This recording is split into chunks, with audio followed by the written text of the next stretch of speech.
أعوذ بالله من الشيطان الرجيم بسم الله الرحمن الرحيم۔ مولانا منظور مینگل جو کہ دیوبندی مکتبہ فکر کے ایک بہت بڑے عالم ہیں، ان کے گزشتہ دنوں کے بیان کی وجہ سے پاکستان میں بہت بڑا مسئلہ بنا ہوا ہے۔ سوشل میڈیا پر بہت باتیں ہو رہی ہیں اور اس کی وجہ سے خاص طور پر رافضی اور نیم رافضی حضرات بہت باتیں کر رہے ہیں۔ ان کو اس بیان کی وجہ سے بہت فائدہ ہوا ہے، اہل سنت کو نقصان ہوا ہے اور روافض کو فائدہ ہوا ہے۔ کیوں بھائی؟ مولانا منظور مینگل صاحب نے ایسی بات کیوں کی کہ جس کی وجہ سے اہل سنت کو بہت بڑا صدمہ ہوا، بہت بڑی پریشانی ہوئی، اور رافضی وہی بیان دکھا رہے ہیں؟ کیوں؟ اور اس بات کی حقیقت کیا ہے؟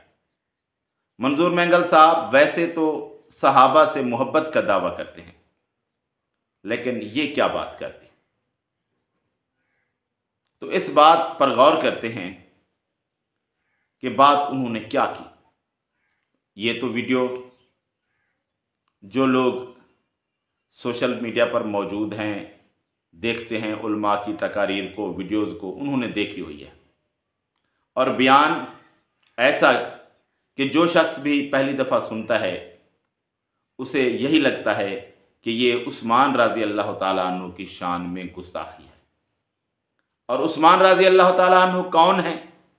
وہ ہستی جن کی وجہ سے اللہ تبارک و تعالیٰ نے 1400 صحابہ کے لیے اپنی رضا کا اعلان کر دیا۔ بیعت رضوان عثمان رضی اللہ تعالیٰ عنہ کی وجہ سے ہوئی تھی، اور ان کے بارے میں بات کرتے ہوئے اتنی بے احتیاطی کیوں؟ اب دیکھتے ہیں کہ انہوں نے بات کیا کی۔ بات جب میں نے خود بھی ان کی ویڈیو سنی تو مجھے یہی محسوس ہوا، یہی بات سمجھ آئی کہ یہ عثمان رضی اللہ تعالیٰ عنہ کی گستاخی ہے، اور سب لوگوں کو یہی محسوس ہوا۔ اس وجہ سے ہی تو شور پورے پاکستان میں اٹھا ہوا ہے کہ انہوں نے جو بات کی ہے سراسر غلط کی ہے، اس طرح کی بات جائز نہیں ہے، ان کے لیے سزا ہونی چاہیے جو کہ صحابہ اور اہل بیت کی گستاخی کرنے والوں کے لیے ہے۔ اور ویسے یہ جو سزا ہے 298 کے تحت، یہ صحیح نہیں ہے۔ جس طرح کہ اہل سنت نے قانون بنوانے کی کوشش کی تھی کہ صحابہ اور اہل بیت کی گستاخی کرنے والے کے لیے سخت سزا ہونی چاہیے، لیکن روافض نے ایسا مجبور کیا حکومت کو کہ وہ قانون نہ بن سکا۔ لیکن آج پھر وہی مسئلہ آ گیا جس کی وجہ سے پورے پاکستان کے اندر مسئلہ بنا ہوا ہے۔ تو بات ہی کچھ ایسی تھی کہ عثمان رضی اللہ تعالیٰ عنہ ہستی ہی ایسی ہیں جن کے خلاف بات مسلمان برداشت نہیں کر سکتے۔ وہ بات کیا تھی؟ اب اس پر بات کرتے ہیں۔ انہوں نے کہا کہ وزیر اعلیٰ بلوچستان بہت دلیر آدمی ہیں، بیچارے عثمان رضی اللہ تعالیٰ عنہ کی طرح محصور ہیں، اور انہیں خطرہ ہے کہ باہر نکلیں گے تو عورتیں جوتے ماریں گی۔ تو یہ بات جب میں نے بھی سنی تو بہت ہی عجیب بات لگی کہ اس طرح ایک عالم کیسے بات کر سکتا ہے۔ پھر انہوں نے جو وضاحت کی اس کو سنا تو پھر سمجھ آئی، اگر اس بات پر ایک شخص کو ملزم ٹھہرا کر آپ اس سے جواب طلب کریں اور جو وہ صفائی بیان کرے تو شہادتی نقطہ نظر سے، عدالتی نقطہ نظر سے وہ مجرم ثابت نہیں ہو سکتا، کیونکہ وہ یہ کہہ رہے ہیں کہ میں نے یہی تشبیہ دی کہ یہ جو وزیر اعلیٰ بلوچستان ہے یہ عثمان رضی اللہ تعالیٰ عنہ کی طرح محصور ہے، قید ہے۔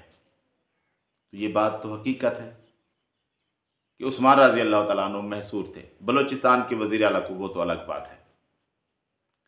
لیکن بات یہ ہے کہ آپ نے جس طرح بات کی، جس انداز سے بات کی، اس سے عام عوام کیا، پڑھے لکھے لوگوں کو بھی عثمان رضی اللہ تعالیٰ عنہ کی گستاخی محسوس ہو۔ وضاحت سے بے شک شہادتوں کے حساب سے، عدالتی حساب سے آپ مجرم ثابت اس بات سے نہیں ہوں گے، جو مجھے سمجھ آتا ہے۔ لیکن جب پہلی بار کوئی شخص سنتا ہے آپ کا بیان، آپ کی باتوں کو باریک بینی سے، غور سے نہیں سنتا، ایسے جیسے بیان عام طور سنا جاتا ہے ویسے ہی سنتا ہے، تو صاف محسوس ہوتا ہے کہ یہ عثمان رضی اللہ تعالیٰ عنہ کی گستاخی ہے۔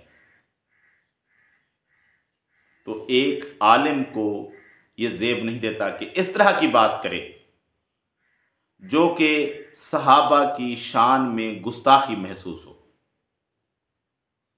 تو بہتر یہی ہے کہ علماء اس طرح کی تشبیہات استعمال نہ کیا کریں، اور جب انہوں نے یہ تشبیہ استعمال کر دی اور ان کی وضاحت کے مطابق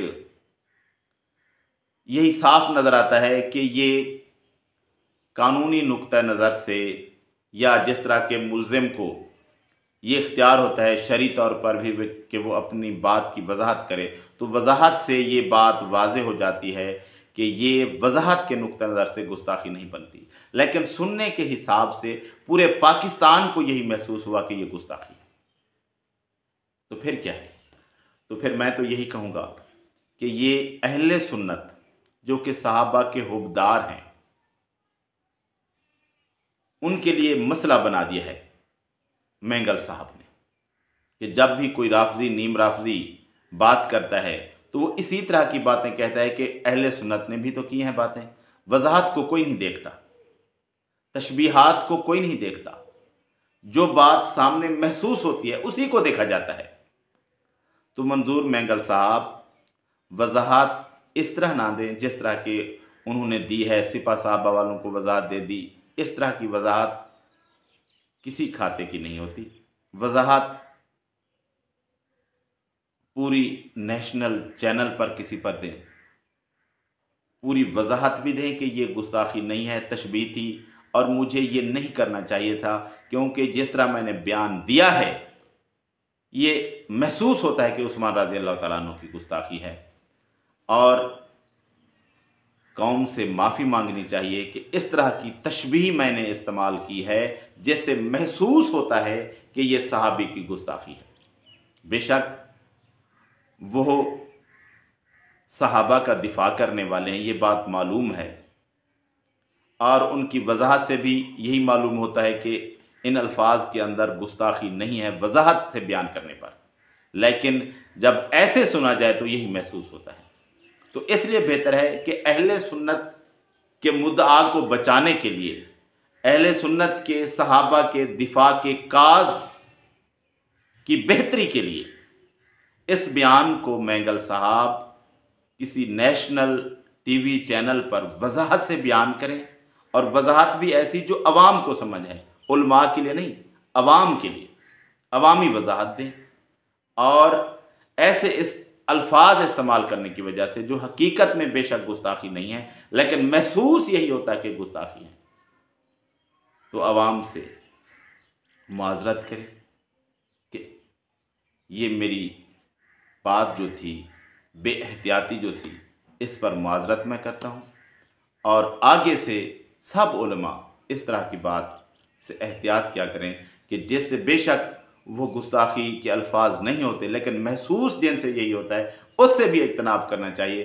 کیونکہ ان الفاظ سے رافضی اور نیم رافضیوں کو بہت بڑا فائدہ پہنچتا ہے۔